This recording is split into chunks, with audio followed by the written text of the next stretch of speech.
सबसे पहले तो आप लोगों को वेरी वेरी गुड इवनिंग। अब क्या है, हमने जो कहा था कि आप लोगों को मैं रोज एक प्रश्न की श्रृंखला लेकर के आऊँगा और उस श्रृंखला को हल कराऊँगा, ताकि आप लोगों का जो एक क्वेश्चन बैंक तैयार हो जाएगा। क्वेश्चन बैंक तैयार होने का सबसे बेहतर मतलब ये है कि आप एग्ज़ाम के समय में आप इस तरह के बहुत सारे प्रश्न को करके रखेंगे। मतलब ये छोटा अभ्यास, मतलब कहा जाता है ना कि यदि आप शांति काल में पसीना बहाते हैं तो युद्ध काल में खून बहने से रोकता है। तो हम लोग आते हैं सवाल पे। कल क्या किया थे, कल हमने एक क्वेश्चन का आंसर नहीं बता पाए थे, तो मुझे लग रहा है कि छूट गया था गलती से। अब क्या है, इसमें कहा था अंग्रेजी वाला चूज द वर्ड, और किसी हमारे छोटे भाई ने इसको मेंशन किया। बहुत ही अच्छी बात, गुड। आप इसी तरह कंसस बने रहें तो और अच्छा कर सकते हैं। चलिए हम लोग ध्यान देखते हैं। Choose the word most nearly opposite in meaning to the given word fact. है क्या फैक्ट? मतलब तथ्य होता है। कहता है ना, कल भी मैं इस बात की चर्चा की, फैक्ट मतलब अरे वो बहुत तथ्यात्मक बात सिखाते हैं या वो बहुत तथ्यपूर्ण बात बोलते हैं। तो लेकिन है क्या, तथ्य मतलब है तो तथ्य का उल्टा इमेजिन होना चाहिए। लेकिन जो हमारे केंद्रीय विद्यालय संगठन जो है वो उसको तथ्य न मान के इसको सच्चाई मान लिया। हाँ, सच्चाई मान लिया। अब मैं इसका हिंदी मीनिंग दिया हूं और आप इसका आंसर आराम से समझ जाएंगे। देखिए क्या है, रियलिटी, रियलिटी सच्चाई, तो ये तो सिनोनिम्स हो गए। फिर लाई असत्य, फिक्शन कल्पना। यदि ये होता, क्या बोलते हैं, इसकी बात फैक्ट होती, मतलब फैक्ट होता, फैक्ट का अर्थ तथ्य होता, तब तो ये आंसर और ये आंसर दोनों सही होते। और यदि मोस्ट नियरली की बात आती तब फिक्शन सही होता। लेकिन ये जो है आपके केंद्रीय विद्यालय संगठन, उन्होंने क्या किया, इसको मान लिया कि नहीं, इसका मतलब फैक्ट मतलब सच्चाई, और सच्चाई का उल्टा इन्होंने झूठ पे लिया, लाई। तो इसका आंसर, अब आप जिस स्तर से माने, या तो लाई मान लीजिए या मोस्ट नियरली की बात है तो फिक्शन मान लीजिए। ठीक, अब हम लोग आते हैं, दूसरा प्रश्न है कि कौन सी नदी चीन, भारत व बांग्लादेश से होकर बहती है? सिंध है। सिंध जो है भारत और पाकिस्तान की बात है, ये नहीं होगा। गंगा भारत और बांग्लादेश की बात होगी। चांगजियांग नहीं। ब्रह्मपुत्र पे आते हैं। ब्रह्मपुत्र को कहा जाता है कि ये नद है। नद, नदी और नद, नदी जो है वो स्त्रीलिंग है, लेकिन नद जो है वो पुल्लिंग है। तो पुल्लिंग का मतलब अपने देश में इसे ब्रह्मपुत्र, ब्रह्मा का पुत्र कहा गया है। और उसमें जो मैजुली द्वीप है वो विश्व का सबसे बड़ा नदी द्वीप है। चलिए तो हम लोग बात आते हैं, ये जो है ब्रह्मपुत्र नदी, वो सबसे पहले क्या है कि अब जब हम लोग पढ़ाएंगे, जीएस की बात होगी, तो नदी की एक बार हम लोग जो नदी कहाँ से निकलती है इसको भी देखेंगे। और कहाँ से निकलने का मतलब है कि अब ये कहाँ से निकलती है ब्रह्मपुत्र, तो जानते हैं तिब्बत के मानसरोवर से निकलती है। जो मैंने तिब्बत के जो उत्तर में मानसरोवर है उसी पर्वत से निकलती है, झील से। और उसको तिब्बत में सांगपो कहा जाता है, और भारत में ब्रह्मपुत्र, और ये बांग्लादेश में जमुना। ठीक, हमने लिख दिया है, मेंशन किया है। अच्छा, 2 मिनट के लिए मैं, मतलब 10 सेकंड के लिए मैं हट जाता हूँ, ताकि आप लोग क्या करें, इस क्वेश्चन का इसमें देखिए किताब से ही लिखा है। और मैं जो, मतलब हमारी जो नियम थी कि मैं आपको पढ़ाऊँ, क्योंकि मैं भी बेरोजगारी से जूझ चुका था, और जब सफलता मिलती है तो होता है कि ये बेरोजगारी का दंश, जो लोग सब, जो व्यवसायिक कई सारे प्रतिष्ठान हैं, वो आप लोगों से पैसा न ले, इसलिए हमने सोचा था कि फ्री में ही मैं आप लोगों को निःशुल्क पढ़ाऊंगा, क्योंकि मैं उससे गुजर चुका हूं। तो मैं जो गलती करूंगा वो आप गलती नहीं करेंगे। इसके कारण मैं जितना अच्छा टीचर हो सकता हूं वो व्यवसायिक प्रतिष्ठान वाले नहीं हो सकते, ये मैं सोचा था। लेकिन मैं कल गया था, हमारी किताबें जो है, मैं बनारस का रहने वाला हूँ और जॉब मैं बहराइच में करता हूँ, तो वहीं मेरी किताबें छूट गई है। अब मैं जब लाऊंगा तभी मैं आप लोगों को पढ़ाऊँ, क्योंकि मैं कल गया था, बुक्स हमको जो मुझे चाहिए थी वो नहीं मिल पाई। फिर भी मैं जो हमारे पास उपलब्ध बुक है उससे मैं आप लोगों की सेवा करूंगा। चलिए अब हम लोग आते हैं नेक्स्ट क्वेश्चन पे। कह रहा है कि कौन अवक्षेपण या वर्षण, वर्षण मतलब समझे, वर्षा का रूप नहीं है। ध्यान देना है, नहीं है। होता क्या है कि जैसे कोई पहला आंसर है फट से मार, ऐसा कभी भी एग्जाम के समय में करना ही नहीं। अब हम लोग ध्यान देते हैं, सही में वृष्टि, वृष्टि है मतलब वर्षा है, ये नहीं होगा। दूसरा है कर्कापात, ये भी एक वर्षा का रूप है, नहीं होगा। वृष्टि ऑलरेडी है ही, ये भी नहीं होगा। निरपेक्ष आर्द्रता, सापेक्ष आर्द्रता, तो निरपेक्ष आर्द्रता की बात आई तो आर्द्रता की बात आई तो मतलब ये वर्षा का रूप नहीं है। चलिए अब हम लोग तीसरे प्रश्न पे आते हैं, चौथे पे। भारत में वह कौन सा राज्य है जिसने सर्वप्रथम राज्य के सभी घरों की छत पर वर्षा जल संचयन की संरचना का निर्माण अनिवार्य कर दिया? सबसे पहले है क्या कि हमारे यहाँ राजस्थान में भी वर्षा जल संचयन की, हमारे उत्तर प्रदेश में भी इस तरह की बात, क्योंकि जो भूगर्भ का अब है क्या कि लगभग 3 किसी तरह 3 मतलब 3 भी नहीं है, 3% जल जो है वो पीने लायक है। वर्षा का जल जो होता है वो एकदम आशुद्ध जल होता है। जैसे अब ड्रिंकिंग वाटर लिखा रहता है, पैकेज वाटर लिखा रहता है, लेकिन कभी ये नहीं लिखा रहता है कि ये आशुद्ध जल है, प्यूरिफाइड नहीं होता है। अब और मैं बता दूं, जितने लोग पानी पीते हैं इसका आरओ का, आरओ कोई ऐसा नहीं है, कम से कम एक आरओ 1.5 से पौने 2 लाख रुपए का आता है जो रियल में पानी को प्यूरिफाइड करता है। बाकी सब क्या करते हैं, उसके जितने भी मिनरल्स है, पोषक तत्व है, उसको नष्ट कर देते हैं और आपको मीठा लगता है, आप सोचते हैं बहुत अच्छा पानी, नहीं है अच्छा पानी। चलिए हम लोग बात इधर पे आते हैं। कौन तो अपने राजस्थान में भी इस तरह की बात है। राजस्थान में बाड़मेर चले जाइए, बीकानेर चले जाइए, मैं जितना, क्योंकि हर एक देश का पश्चिमोत्तर जो होता है वो क्या होता है, सूखा होता है, रेगिस्तान होता है। तो हम लोग आते हैं इधर कि लेकिन राजस्थान भी नहीं कर पाया है कंपलसरी। कंपलसरी किसने किया? केरल भी नहीं किया है, महाराष्ट्र, केरल भले ही हमारा 100% लिटरेसी वाला राज्य हो लेकिन नहीं किया है, महाराष्ट्र भी नहीं किया है। इतना सारा संसाधन होने के बाद भी पंजाब तो भैया, पंजाब जो है इसमें क्या है, खूब पानी है। और यहां मुझे लगता है कि अपने देश में सबसे ज्यादा ये नहर है, इसलिए यहाँ खूब, और वहां के लोग जो है अधिकतम, जितनी हमारी पैदावार होती है वो अधिकतम उपजाते हैं। तो ये ऐसा जो राज्य है वो तमिलनाडु है। ये प्रश्न अच्छा है, इसलिए इसको ढंग से देखेंगे। अब है बांग्लादेश के ग्रामीण बैंक का संस्थापक कौन था? ये कोई इंपॉर्टेंट क्वेश्चन नहीं है, लेकिन ये इंपॉर्टेंट क्वेश्चन क्यों हो जाता है? इसलिए क्योंकि ये बंदा ऐसा था अपने देश के बारे में सोचता कौन है, अपना हो यही सोचता है। वैसे मैं सोचता हूँ ये मेरा देश है, इसीलिए तो मैं आप लोगों को पढ़ा रहा हूँ, ताकि जो हमारे यहाँ गरीबी है, लगभग अभी भी इतनी सारी योजनाओं के चलने के बावजूद भी लगभग 10 से 12 करोड़ लोग रात में बिना खाए सो जाते हैं। कितनी, इसलिए अन्न का बर्बादी तो कदापि न करें। तो ये एक ऐसा आदमी था कि छोटे छोटे से लोगों को क्या करता था, मतलब ऋण प्रोवाइड कराता था और उसके मतलब उद्योग में सहायक होता था। तो वो आदमी जो है वो मोहम्मद यूनुस है। इन्होंने क्या किया, एक माइक्रो क्रेडिट की संकल्पना, मतलब गरीबी उन्मूलन के लिए एक संकल्पना प्रस्तुत की 2006 में, और 2006 में इसको नोबेल प्राइज भी मिला। तो ये बहुत ही, इसलिए ये इंपॉर्टेंट हो जाता है। तो मोहम्मद यूनुस था, कोई भी अच्छा काम करे तो वो प्रश्न में आ जाते हैं। चलिए हम लोग नेक्स्ट सवाल देखते हैं। छाती पर सांप लौटना। छाती पर सांप लौटने का मतलब हिम्मत वाला काम नहीं है। छाती पर सांप लौटने का मतलब है ध्यान से, साहस का काम करना नहीं, कष्ट करना नहीं, भयभीत करना नहीं, ईर्ष्या करना। छाती पे सांप लौटना, अरे उनको वो इतना वृद्धि, अरे उनको सफलता, जैसे उसको नौकरी मिली, उसके घर के लोग को, बगल वाले के घर के छाती पे तो सांप लौटने लगे, मतलब ईर्ष्या करना। ठीक, अब हम लोग आते हैं, सिंह वन में रहता है। अब सिंह यदि वन में रहता है तो ने, हमारे जो आठों कारक है, कर्ता ने, कर्म को, करण से, संप्रदान के लिए, आपादान से, संबंध काके की, अधिकरण में पर, यहां अधिकरण हो जाएगा, आपादान नहीं, अधिकरण यस, करण नहीं, कर्म नहीं। तो सिंह वन में रहता है मतलब अधिकरण कारक हो गया।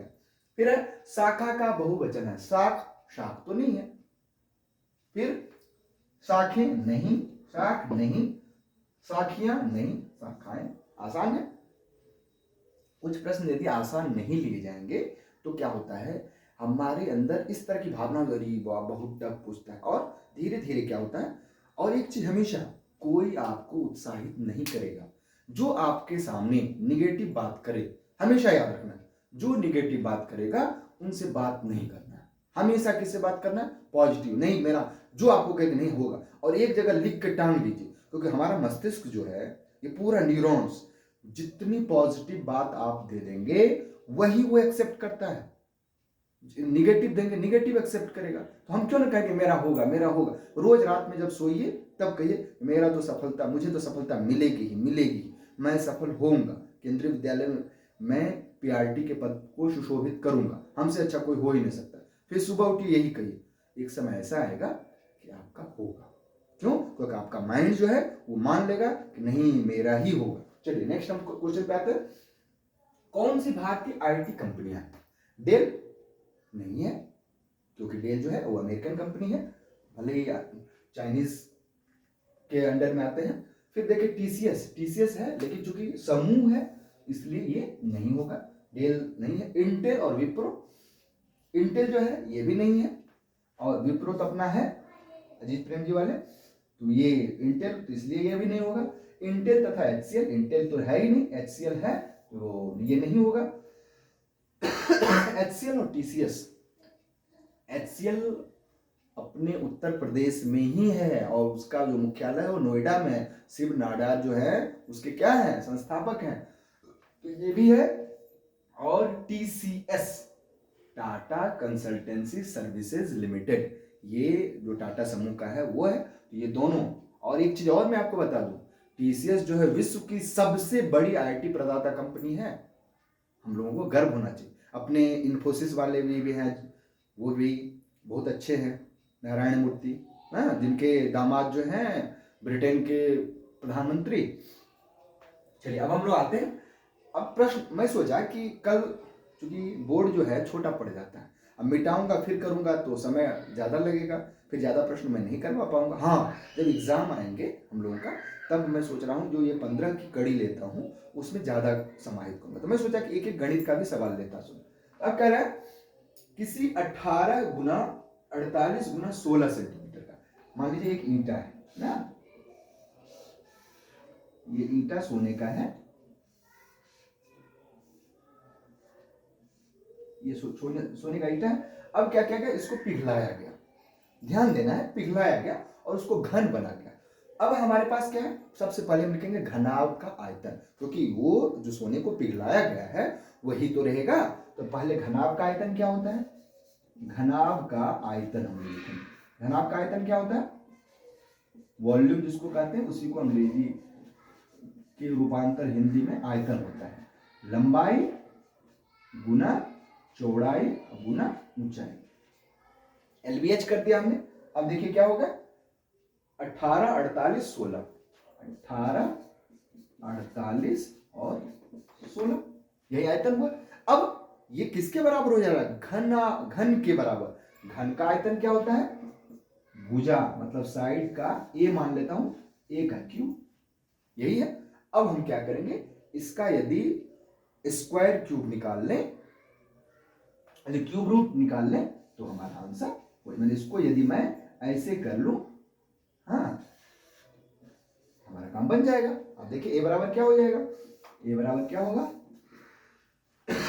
3 ए में से ए बाहर हो गया। 18 को हम क्या लिख सकते हैं, इसका कल जब हम लोग गणित की बात कर रहे थे, जब हम लोग सिलेबस की बात कर रहे थे तो उसमें ये था, यदि आप लोग को ध्यान में होगा तो प्राइम फैक्टर, तो प्राइम फैक्टर करते हैं। 18 को क्या लिख सकते हैं, 2 3 6 3 18। 48 को क्या लिख सकते हैं 2 दूनी 4 दूनी 8 दूनी 16 तिहाई 48। 16 को क्या लिख सकते हैं, 2 2 2 दूनी 4 दूनी 8 दूनी 16, ये हो गया। अब क्यूब रूट है तो 3 में से 1 लेंगे। देखिए 3 कितने हैं, 1 2 और 1 3, लिखेंगे 3, बाहर आ गया 2, देखिए 1 2 3, 1 2 बाहर आ गया, फिर 1 2 3, ये यहां तक हो गया, 1 2 3, फिर 1 2 बाहर आ गया, फिर 1 2 3, फिर बाहर आ गया, 3 दूनी 6 दूनी 12 दूनी 24। हमारा जो इसका आंसर क्या होगा, आकृति भुजा किसके बराबर होगी, 24। आसान है। हमने क्या किया, घनाभ के आयतन को घन के आयतन के बराबर कर दिया। घन की भुजा क्या होती है, जो वो होता है मतलब आयतन का under square cube, sorry cube root, और क्यूब रूट किया, आंसर हमारा आ गया। अब नेक्स्ट क्वेश्चन पे आते हैं, और ये मुझे लगता है कि जो कंप्यूटर करता है वो तो एकदम ढंग से तो इसको अच्छे से कर देगा, तो कंप्यूटर की जानकारी जरूरी है। हमने बताया था आपको कि इतने सारे शिक्षण ऐप चले हैं कि ये पढ़ना जरूरी है। चलिए देखिए क्या करें, एमएस ऑफिस में किसी डॉक्यूमेंट को एमएस ऑफिस में डाटा को एक स्थान से दूसरे स्थान पर ले जाने के लिए किस विकल्प का प्रयोग किया जाता है। कट, कट हो जाएगा लेकिन ले भी जाना है। कॉपी, ये दोनों नहीं, कॉपी से कॉपी किया जाता है। पेस्ट, पेस्ट किया है जब हम कट करेंगे कॉपी करेंगे तब पेस्ट होगा, ये कट पेस्ट दोनों है मतलब ये आंसर सही होगा। अब ये ध्यान, ये देखिए आपके टीचिंग जो चाइल्ड पेडागोजी टीचिंग पेडागोजी है उससे रिलेटेड देखिए क्या है। कोई शिक्षक बहुत प्रभावी हो सकता है, मैं आपको अच्छे से पढ़ाऊं, आपके आंख में आंख डाल करके बात करूं, मैं ऐसा आपको तैयार कर दूं कि आप में ज्ञान की अपार संभावनाएं हो जाए, आप हर एक तरह से प्रश्न पूछें, हर एक तरह से इतना ज्यादा जान, जब प्रश्न जो लड़का प्रश्न पूछता है मतलब वो जानता है तभी तो पूछता है। दो ही आदमी प्रश्न पूछते हैं, एक बिल्कुल नहीं जानता, एक खूब जानता है। चलिए हमारा क्या है प्रश्न, वह अच्छी शिक्षण सामग्री का प्रयोग करें, ये है। अब देखिए लेकिन क्या है, बहुत प्रभावी हो सकता है, कोई शिक्षक बहुत प्रभावी हो सकता है। फिर कह रहा है वह विद्यार्थियों को प्रश्न पूछने में मदद करे, ये भी है, लेकिन प्रश्न पूछने में मदद करे ये तो कोई बात नहीं हुई।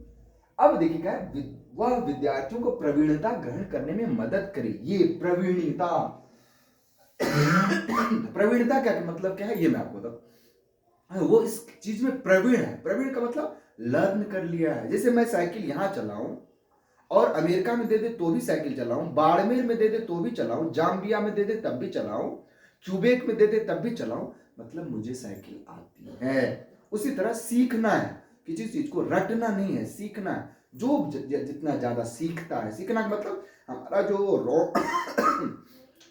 रोम में जो है वह क्या बोलते हैं अस्थाई मेमोरी है, उसमें चला जाए।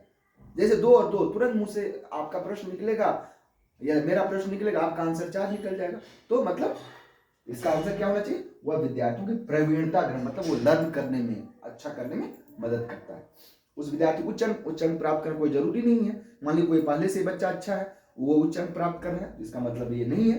तो वह विद्यार्थी शिक्षक कोई प्रभावी कब होता है, जब बच्चों को प्रवीणता ग्रहण करने में मदद करे। अब उसके लिए ये सब सहायक सामग्री का प्रयोग करे वो अलग मैटर है। चलिए अब हम लोग नया क्वेश्चन है, कौन शिक्षा में ये रिसेंट का है, अब बहुत ही अच्छी क्वेश्चन है।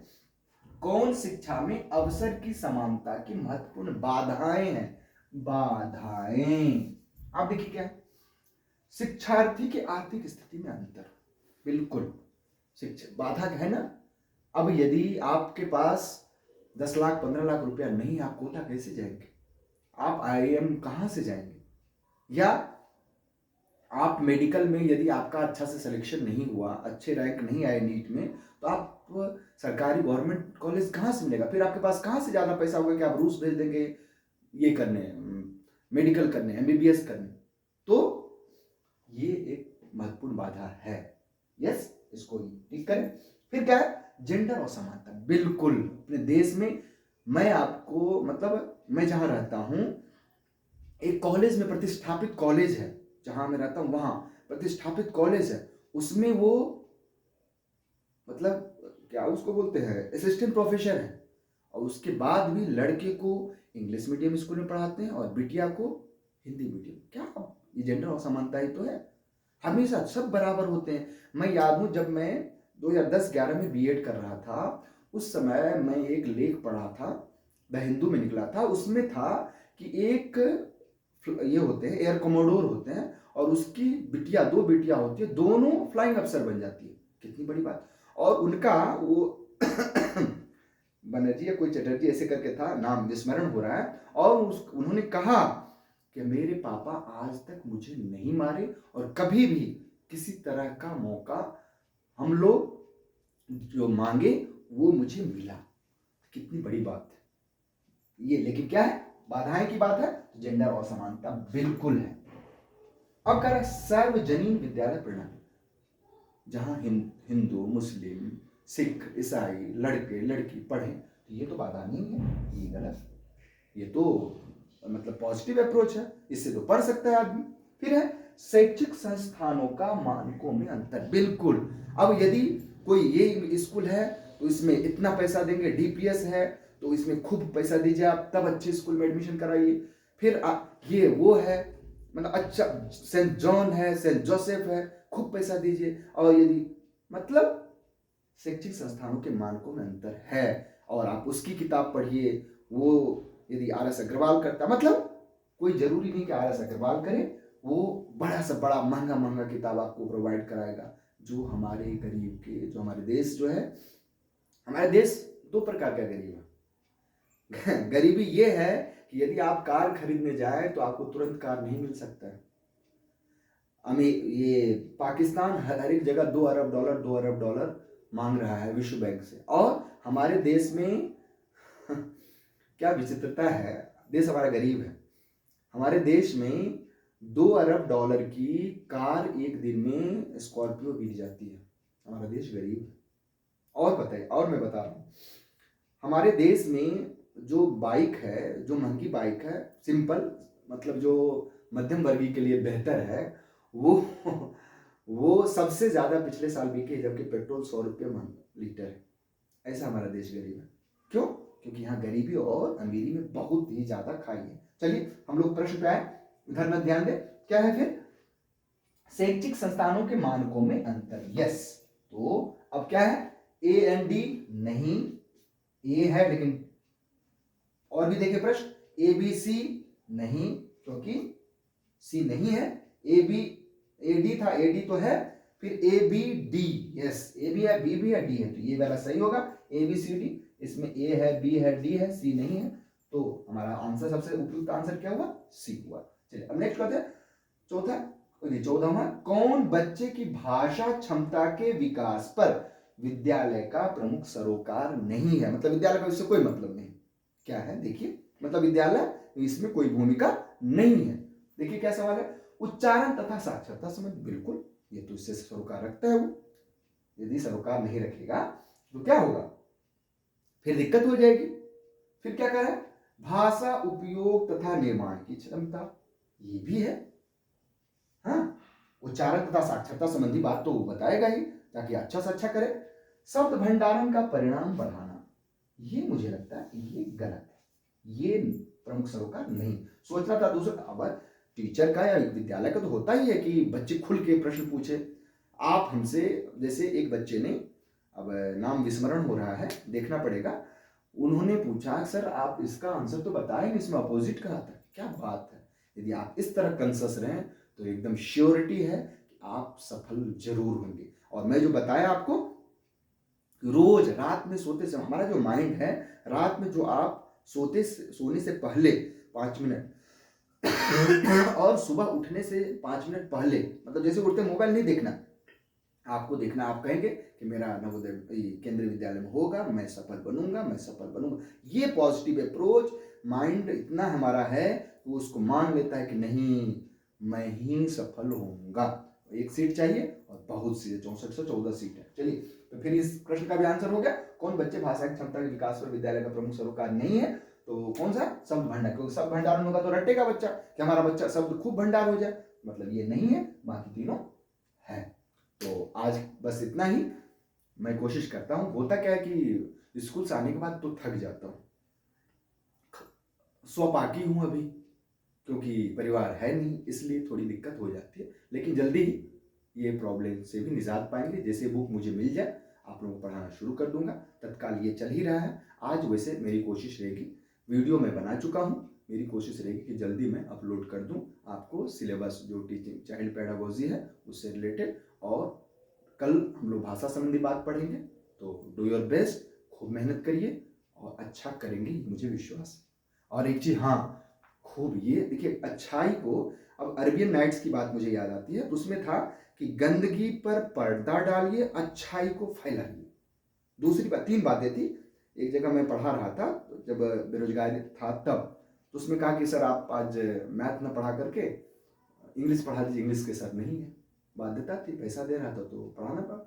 उसमें अरबी एंड राइट्स में तो वो 3 बातें मुझे अभी याद है, अच्छाई को फैलाइए और गंदगी पे पर्दा डालिए। दूसरा उसमें था कि चाहे कुछ भी हो जाए, कैसी भी मुसीबत आ जाए, समय से खाना खा लीजिए। और तीसरी बात थी कि हाँ, या थी कि जहां सम्मान ना हो वहां एक पल भी ना रुकी। ये तीनों बात को ध्यान रखना है, इसको तो अच्छाई को फैलाना है। तो ये बात जो और बेरोजगारों को सॉल्व करेगा, ये सारे बात सहायक सिद्ध होगा, तो ये अच्छी बात है। आप भी पुण्य के भागी बनेंगे, तो ढेर सारे लोगों को फैलाइए और मेरी कोशिश है कि आप लोग अच्छा करेंगे। Do your best.